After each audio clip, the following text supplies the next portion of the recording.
So this is a short video, not to teach you how to make a plastic flower, but to how to convert plastic, which looks like this in its original form, flat and even, into something much more organic that looks realistic to an actual parts of a flower. So the main steps that need to take place is, the first step is this, where you need to cut the shape. And depending on what plastic you're working with, if it's a firm, harder plastic, then that will hold its shape. If it's a more thin plastic like this, then it won't hold its shape as much. So that might depend on which type of plastic, first of all, that you use for which parts of your flower or your plant that you're making.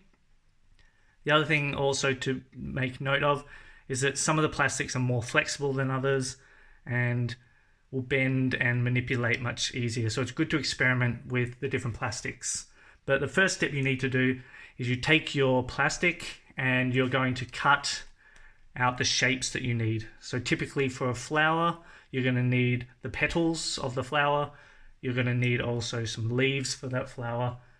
And the petals, there might be 6 or 8 or 10 or more. So you need to obviously choose which type of flower you're trying to replicate first, and then try to copy roughly the shape and size of what you want to replicate. So once you've got those different parts, then the next step will be to manipulate the plastic so that it's less flat, less plastic looking. The shape of it at this stage is probably going to be a very even shape, and we want to take away that even nature of plastic and make it more organic looking. So we're going to warp the plastic. Now some plastics, like these thinner plastics from this here, will not need so much manipulation because they're already very uneven surface materials. So you wouldn't need to do much with those. Sometimes it's just as simple as creasing them up and letting them go, bending them in half like this can be enough to give that natural look. Some plastics are much harder. So this is plastic from a plastic lid of a yogurt container, and this plastic is very hard. When I bend it, it's good to note, it will actually crack, so that's something to be careful of. This is plastic from a water bottle, or no water bottle, it's actually a packaging, but it's the same kind of plastic. And this plastic is very flexible. You can bend it a lot, you can manipulate a lot, but it still holds its form. And then this plastic here is very similar to that of the water bottle. You can bend it a lot. But one of the things that you can do with this plastic and this plastic here is you can also heat them up and like kind of heat them so they'll warp that way. When you're heating any plastic, very important safety notes. You only need something like a tea light or a regular candle to do this. When you're doing it, the distance that you should hold that from the flame should be at least a good hand's length. You can feel the heat with your hand and you shouldn't be able to burn yourself, and that's a good indicator. If you can feel the heat too much on your own hand, then there's too much heat for the plastic. Another safety tip that you can also take is using some tongs from your kitchen. They're heat resistant. You can hold the plastic with those tongs over the candle and you can avoid burning yourself that way. Some of the plastics will melt much faster than others, so it's really important to experiment before you dive into your final product. Experiment. This plastic here, for instance, it's like from bowls, this heats and warps very, very quickly, and this plastic here does not. This one will tend to melt a little bit more than warp, and it can actually ignite much easier as well. Another safety important tip is please make sure you've got a well ventilated area when you're doing this, because obviously plastic, when it burns, it becomes toxic. So using an extraction fan above where you're working is really, really good, or at least in an open space if it's not too windy, that'll blow out your candle. Some plastics to note, like this plastic here, which comes from a container for meat, doesn't heat so well. So some of the plastics will not actually melt or warp. They're heat resistant. And so in this case, if you want to manipulate the shape of this, then what you can simply do is bend it first. So just folding it in half, gives it that kind of crease that most leaves and petals have. But you can also cut the edges. So you can take some scissors and just trim those edges around here and give it that uneven look. Now on this side I haven't trimmed it, as you can see, nice and even, not realistic to a real leaf. But on this edge I've cut the edges and I've made it more rough, which gives it that element of realism. So you can just simply trim the edges with some scissors, will give you the same or a similar effect. So once you've manipulated and warped your leaf, it shouldn't now look so much, in its form at least, the shape of a piece of plastic. It's now much more organic. You're then going to move on to adding some texture and some color. Now I've shown some texture in other parts of the plant as well. For instance, the stem of your flower or your plant.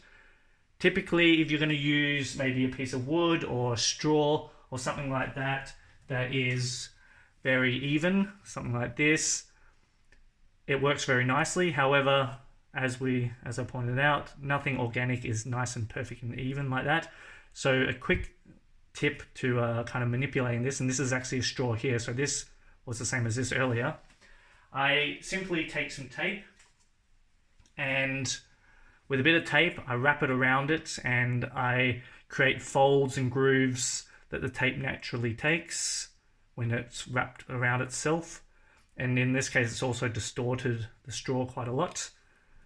With the wire here, it hasn't distorted the wire that much because the wire can do that anyway in its own way, but it does definitely create this uneven texture to it with the tape. So tape works really well for creating that texture, and then when you paint that, you'll get quite a realistic wood look to it. Another way that you can add texture to your final product, and sometimes this can be on the petals, it can also be maybe on the leaves, it could be especially texture on the buds of your flower. So the bud here, when I made one earlier, this is a bud for a lily. It's something like this. I wrapped it in tape. It's a bit of wire that's wrapped in tape, and it's got some texture to it, but typically a bud has a grainy texture to it that isn't often the pollen, right? So one of the things you can try is to add that grainy texture is substitute when you add some glue here, to add some salt or something else. So salt will give you, like a grainy salt like this, will give you a very fine texture, but still a rough texture that looks similar to this here. So you can see that's got a nice rough texture to it. Different salts obviously will give you different effects. And then I even experimented with trying like this here, which is coconut. And coconut has a lot of texture to it. So it depends on the type of flower you're making. If it has very thick, loose looking pollen, kind of like this here, or it has a very fine texture that you're looking for, then you can try salt and pepper. So there are two different ways to add texture. The other one is also, of course, paint. So if you're working with material like this that has some kind of graphics on it, and it's not a plain color, then you're going to have to paint that several times to get rid of that. And this example here, this is the same material as this here. I've painted it twice already, and I'll probably need to paint it maybe one more time with a white as a base coat before I then add some color to it. The same goes for this here. I've only added one coat to it so far, and you can see the graphics are still there, so I'm going to have to add maybe 2 or 3 more coats to get rid of those graphics. If you have obviously material plastic that's already got a color to it, then you're a step ahead and you don't need to add an undercoat. But if you have a clear color like this, I would recommend putting an undercoat. So I've added a white undercoat to like this here, which is originally this plastic here that's been manipulated and warped. And I'll probably add maybe one more coat to this. But the nice thing about only a thin layer is that you also get a bit of a texture or grain to it that you might be able to see. So hold that close there. You can see this texture here also helps to create that kind of realism of a leaf or a petal. After you've added an undercoat to your leaf there or your petal, then you want to add some color.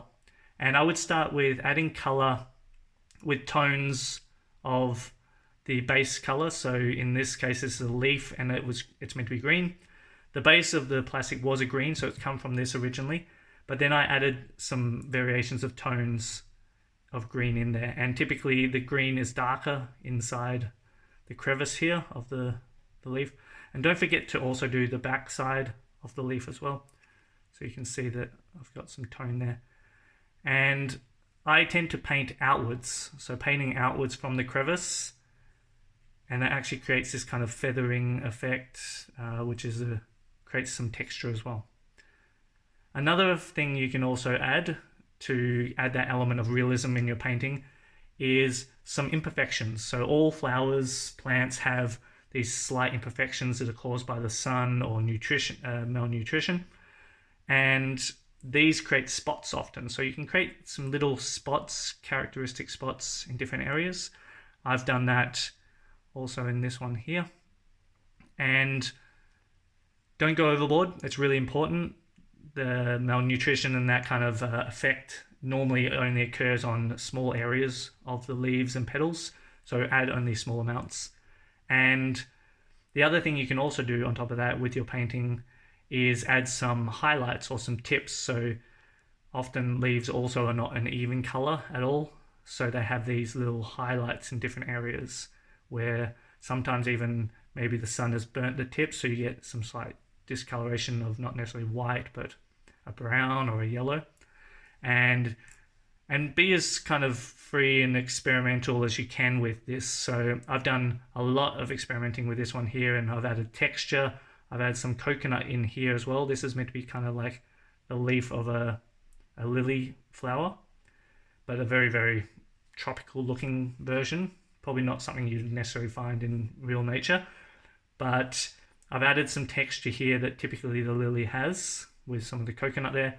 I've added lots and lots of texture with different colors, and I've added some highlights, some yellow highlights that you can see there in different areas. And the more rough and organic that you can be when it comes to kind of creating the color, it's actually the better, because like I said, we want to get as far away from this stage here, this very flat plastic looking shape, to something much more organic like this here that has lots of imperfections, has lots of subtle little details that can make it as realistic as possible. But the most important thing is to study the kind of flower or plant that you're trying to recreate. Really look for those small details like the spots that will really kind of give it that slight touch of realism. All right, good luck.